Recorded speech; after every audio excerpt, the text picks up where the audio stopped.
Welcome to the Generative Age, a podcast that explores the rapidly evolving world of generative AI and its impact on education. Guided by EdTech Director, author, and NICE board member Alana Winnick, we are joined by experts and practitioners in the field who are shaping the discourse of artificial intelligence in the classroom. Whether you're an educator, administrator, technology leader, or simply interested in the future of education, join us on this journey through the Generative Age, powered by NICE. In this episode, I interview Cottesmore's headmaster, Tom Rogerson. You might have heard about them in the news. They had a very human-looking AI chatbot called Abigail Baily, which they've renamed to Abby. We'll learn about Cottesmore's journey through creating these global virtual conversations. A lot has happened in the world of AI since we last met. OpenAI's CEO, Sam Altman, left OpenAI and went to Microsoft. And then he went back to OpenAI within 24 hours. There's speculation that OpenAI reached AGI, which is artificial general intelligence. And that means that artificial intelligence, or AGI, has surpassed human capabilities. So that's going to be life-changing once a company reaches AGI. There's no proof or evidence that this happened, but there was speculation that OpenAI came close and there was disagreements with what to do with it. Again, this is totally a rumor, but it's what's being talked about. Other updates that came out since we last met was that now in ChatGPT, you can create your own chatbot with your own parameters. Our last guest, Cool Cat teacher Vicki Davis, created instructions. So if you're looking to create your own chatbot, please check that out. I apologize for the audio quality in this episode. I did not have the correct microphone selected. That's something a human would do, not an AI. So please forgive me. I'm only human. In part 2 of this episode, I did select the correct microphone. So I promise you it's just part 1. Tom is the headmaster at Cottesmore School. We're going to talk about why this school is very important. But before we learn about the school, let's take a minute to really get to know Tom. And tell us about your career in education. It's a long old journey. I don't know if you have time. I'll try to sum it up. Okay. I started teaching when I was 15. And I did my first teaching role after exams. I came to this school. And so I've been in the classroom since about the age of 15. I went to university, then I trained as a teacher. And then I went into state schools. I was teaching all sorts of things then, but I was teaching English and history mainly. And then I went in London, I went into private prep schools, and I taught in London for 10 years. And I've ended up where I started. And here we are, Cottesmore School in But you did take a 1-year pivot, I read. Can you just tell us a bit about this? So it was sort of a pivot. So at the age of 17, there were 2 paths for me. In my mind, there were 2 paths. There's probably only one path, really. And I'm a musician. I'm a songwriter. I've been in a band again since about the age of 15. And so I tried to service that part of my life by working at Universal Music International. And it was, wow, that was an experience and a half. So it sounds like you really loved it. Why did you go back to education? You sound very passionate when you were just speaking. It's difficult to say, really. I think the calling was there. It was too loud. The calling of education was very, very loud all the way through my life. My father was a headmaster and my grandfather was a headmaster. And so, yeah, it was a loud calling. Let's call it that. So you are a musician. How do you feel about using AI? Because people are using AI to write music and to perform the music. So what do you think about AI in the music world? Our drum teacher from the school I'm at the moment is the drummer for a band called The Mission. It was a really, really famous band in the 80s and 90s. He has a extremely strong attitude towards it. In fact, he's consulted for an AI music company in London, and he is very, very strongly against it. And to some extent, I agree. Some extent, I don't agree. You have to have a root of authenticity to begin with.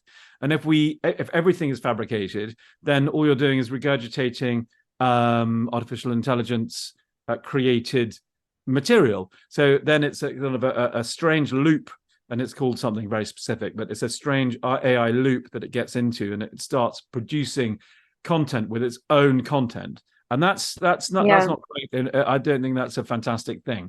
So to have original human creators is unbelievably important. I'd say an artist's job, a poet's job, a musician's job is more important now, the humans, than it has ever been in the whole of history. And that's so exciting, so exciting that an artist can be such an important person in the world. I'm passionate about that. I can tell. What are you doing in your school to help instill this mindset in your students? With innovation or with AI? And just that mindset that you described and how important it is to nurture these types of skills. So it doesn't have to be about AI at all, actually. Yeah. So there's an amazingly cool thing called STEAM or STEM. And essentially we have a science room, and we have an art room, and we have a DT room, and we have a math room, and they're all separate subjects. And so what we've been doing is really thinking very deeply about how to join all these subjects together to just be one subject of innovation. How's that manifested itself? In fact, this term is that we've organized for a day, an explosion, a catalyst day. And do you know Dyson, the design company? Dyson Hoovers, Dyson fans? Essentially, there's a guy called Ben Edmonds. And we've been having some super exciting conversations. And he's coming to lead a day for state schools and a few of our students at Cottesmore to talk about innovation. And he's coming in and he loves cardboard. He makes all of his designs out of cardboard first. Love that. And so that's pretty sustainable. That's cool. That's inspiring in itself. And so he comes in and he does this amazing day, and he's helping me design a classroom for the future. Education 3.0. You've heard of Web 3. And obviously. And Education 3.0 is same thing. And he's helping us design the coolest classroom, along with a guy called Braden from TaskSpace, and our builder and our head of IT and a robotics firm from Paris. We're all coming together to design this classroom. The designing is going to happen before Friday. Yeah. Oh, wow. So I just missed maybe it. not the final exam. Yeah. Braden's working on it at the moment, and he's really into VR. And so it'll be designed in 3 dimensions in VR. And we'll be able to sort of fly around the room and just see what's going on. It might or might not be ready for Friday. Friday is a very significant day. It's the conference. It's one of our conferences. Do you want to tell us a bit about your school? So first of all, it's beautiful. I wish I were a student going to your school. Tell us a bit about your school and what makes it so special and what drew you back to it years later. Okay. Well, I don't know if you're showing a picture right now, so I'll describe it. It is close to London. So we're half an hour on the train from Victoria. Yet we're in, as you can see, Alana, we're inside this absolutely beautiful, bucolic, green, tree-filled, grassy landscape. And it looks like a castle. Like it is beautiful. So the building itself is an extraordinary dream. It's a Victorian melange of all sorts of architectural styles, and so much of what informs all of our thoughts about AI, about technology, is community and connection with nature, connection with each other.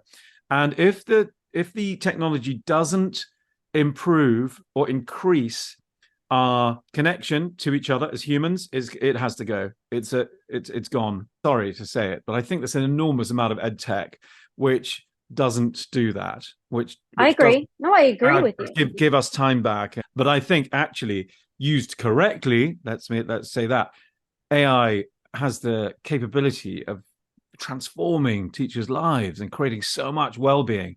I think we have to do it carefully. I think we have to be circumspect about AI facing children directly. We have to make sure that it's all cool and all good, safeguarding, GDPR, all these things have to be rubber stamped. We are a bit circumspect about it facing children, unsupervised. But what we're not circumspect about is the fact that we can talk about it, we can develop it, we can save time for teachers. That's the key. You can't go wrong with that, sure. I agree with you. The U.S. Department of Education released a report, and they had this whole graph about how only 49% of teachers' time is spent directly in front of their students. Like, that's crazy. you're saying the thing for me. I have an American friend in London. She's running an online school, and it's the first school that's been accredited by the Department for Education that's online. And she is telling me, she's feeding directly back to me all these things that are going on in the US. And I think pretty much they're going on in the UK as usual, slightly later, but we can feel it coming. We can certainly feel it coming, but it's really happening in the US at the moment. And so potentially done safely, I'm saying absolutely got to be safe.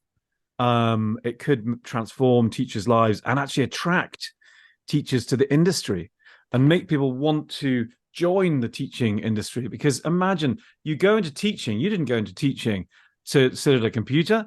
You went into teaching to change people's lives. And, Exactly. You could change people's lives as a teacher sitting at a computer, but much better to change people's lives teaching them, facing them, doing what teachers do best, funnily enough, is teaching. So that's where I think we should be and where we should be heading. I love that. So here are some questions for you. So can you tell me one creative way that you use AI personally and one way that you use it professionally? I was a bit late for my sister's birthday, and I thought, I'm going to be in trouble. This is not cool. I thought, how am I going to make that up? And so I went to Ideogram and I typed in all of the words I wanted to say, and I just a really stupid thing. And so happy birthday, I typed in happy birdie because it's a bit of a sort of like a joke thing, whatever, with a happy birdie and my sister's name. Went through the iterations as you do, hitting refresh, trying to get the one. And I then sent her the card. Is that what you meant personally? Yeah, no, that's a great use of it. Yeah. You couldn't have done that without AI, right? Well, I could have, but it would have, I would have been sitting there for probably about 2 days trying to get the graphic to look the way I wanted it to look. Right. So so AI accelerates your work. I think that's the main. Would I have used that for something I was paid for? That's a tricky question. But would I be happy to send my sister a funny birthday card using that? Yeah, I think I would. And I think this is quite an important differentiation. I've still not decided if you're making money from it.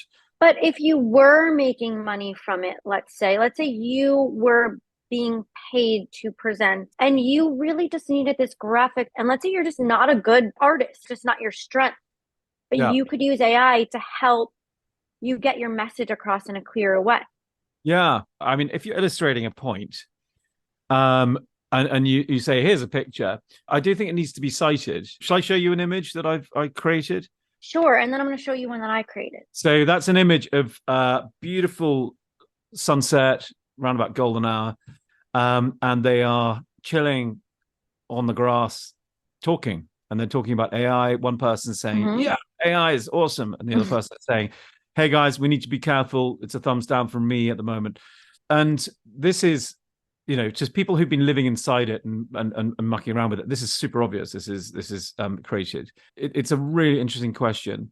But if this was being used to make money for something, or if you were selling it as an image or whatever, I don't know if I haven't monetized an AI image, so it's a bit of a tricky area.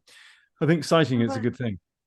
So just so you know, I did make citation guides. I have one for APA and MLA for text and images. Fun fact, in APA, you do not need to cite AI generated images. In MLA, you do. In APA, you do not as of right now. And the other, I found that really interesting. I was surprised by that, but you don't need to cite it. My AI generated image that I'm going to share with you, I actually love this image. And I love it so much that what's on my book. And if you look very closely, it's a galaxy inside of a light bulb. Mm-hmm. So one of my first chapters is called A Universe Unveiled. In the second chapter, there's a subheading called A World of AI Possibilities. And I said something like a universe bursting with possibilities, the opportunities with AI are vast and endless. But let's start small. Let's start with a world. But the light bulb really represents this whole universe of possibilities that we have with AI. And how else would I have described that? So for me, I thought that was a really great depiction of the message that I was trying to show. I made it in Midjourney, and if you look at the fine print in Midjourney, if you have the paid version, not the free version, you are actually allowed to use the images for commercial use. So you can create an image on Midjourney and sell it and make money. You're already more an expert, definitely, Alana. You sound like you're ahead of the game on that one. Well, it's something I think is really important because I try to strive to teach our students here about digital literacy and digital citizenship. And I think now AI ethics and AI literacy is incredibly important. And if you're going to tell a student you need to cite your sources, you need to cite your image, and now That's absolutely it. So what you're saying is enormously important. I can share with you later some examples of how my teachers were using it with their students without the students ever logging on. And we came up with such creative, innovative projects that the students were so excited about. Now we do have students interacting with AI, mostly for image generation. And that has actually been transformational. We've actually seen improvement with descriptive writing because they need to really be so literal and so descriptive because the AI will not make any inferences. Really, really good for instructional writing. So if you're trying to write instructions, it's just, there's no better. Oh, you didn't tell us in a creative way that you use it professionally. You told us personally, but you never gave us many ways. But I'll just tell you, just before we started speaking, I've basically challenged everybody. It's the pink aeroplane, the pink plane challenge. I give people a pink piece of paper because those are our colors, pink and blue. And people make a paper aeroplane. And the one that goes the furthest wins a prize. And the most innovative use of the piece of paper, however they want to innovate, wins a really, really awesome prize with this guy, Ben Edmonds. He's giving 50% off a session with him, a whole day thing. So that's an insane prize. And he was very, very generous. But anyway, so you have to throw this paper airplane, right? So at LinkedIn, I said, hey, everybody, we're doing this cool challenge. And he messaged me saying, yeah, that should work. And even the risk assessment could be okay, i.e., you haven't risk assessed this. What are you, what's going on here, Tom? Because I know him well. And what I did then was half tongue in cheek, half real. And I typed in, please create a risk assessment for the Independent Schools Show for a challenge where we are throwing paper aeroplanes when everybody has left the exhibition later on in the afternoon. And hit go, and there it was. And I've copied and pasted it, and it's on LinkedIn right now. I love that. I know, and it was like sort of real and sort of. Did you edit it at all, or you just copied and pasted? Oh no! Always read it, always edit it, always. Just want to make sure. It's a bit like that that ideogram picture that I edited on Canva. So always editing the especially a policy, especially a risk assessment. No, I know. You can't whack it out. You go, hey, that's good enough for me. Because a lot of the time, the thing holding us back from doing work, and I don't know, Alana, if you agree with this, a lot of the time, the thing holding us back is perfectionism. And sometimes I don't even start something because I think, oh, it's not going to be perfect, or I just can't do those first few words on the sheet. But what it is, it's this great way of kickstarting your brain into action. Of course, then you go down, you go, oh, that's a nonsense. We got to get rid of that. That doesn't make any sense. That's too much this, too little of that. And you ended up, you can end up deleting the whole thing and start again. But at least it got you started. And that's professionally. Getting things started is very often how I do it. I don't think it's like an idea generator. I don't think it's very good for writing articles. I don't think it's personal articles. Would you use it for like an email to your staff or community? Okay, so no, the answer is no. And I tell you why. So somebody who, a technical person, that's all I'll say, wrote me, he's usually very quick. He likes getting things done. Bang, bang, bang, bang. And he wrote me a message that was 3 paragraphs long, and it was verbose and very florid language and lots of long words. And I read it, and about 3 seconds later, I called him and said, "Mate, you've been hacked. We've been hacked. This is bad news. Something's happened. Come on, this is serious." And he said, "No, actually, I used ChatGPT to write you that email." And it was so blindingly obvious. And so tone, style, it can't necessarily replicate. I suppose if you trained it, it could, but I'm not a keen fan on that. I think we need to be very human. And can I just quickly say that I'm really, really passionate about the conversation to do with AI and this amazing technology that's going to give us back time. I can tell. But also, thank you. Also, what I'm passionate about is this whole idea of human creation by hand, or human creation, authentic, original creation. And at Cottesmore, we concentrated before half term, we concentrated on handwriting. But children were producing the most beautiful calligraphy pieces. They took a piece of their work, so they took about a line or a line and a half of their work that was the most beautiful descriptive writing they had, just those, and they did it in calligraphy and illustrated it in a little box. And it inspired me so much that I wrote a post about it. And I think handwriting needs to come back. It's a lost art. It's a lost art. And I think the idiosyncrasy of handwriting, the individualness, I prided myself on being able to recognize every single person's handwriting in the whole school. That's James's handwriting. That's Georgina's handwriting. That's this person's handwriting. And it was really normal. And I can even picture their handwriting right now. That was really normal to be able to recognize people's handwriting. And I think there's something lost in doing something in Times Roman in Word or Arial. A billion documents a day being produced. I don't know, I'm making that number up. Being produced in exactly the same font, in exactly the same formatting. And the individuality and the idiosyncrasy and the authenticity and all of these things are lost, that just don't exist. The content, yes. People can have their own special bespoke content, bespoke to themselves, or stuff that they're writing themselves is very individual. But I think it's a sad loss that I think is unnecessary. And I think we need to bring back calligraphy, illustration, almost like the books, the monks producing these books with the gold leaf and all that sort of stuff.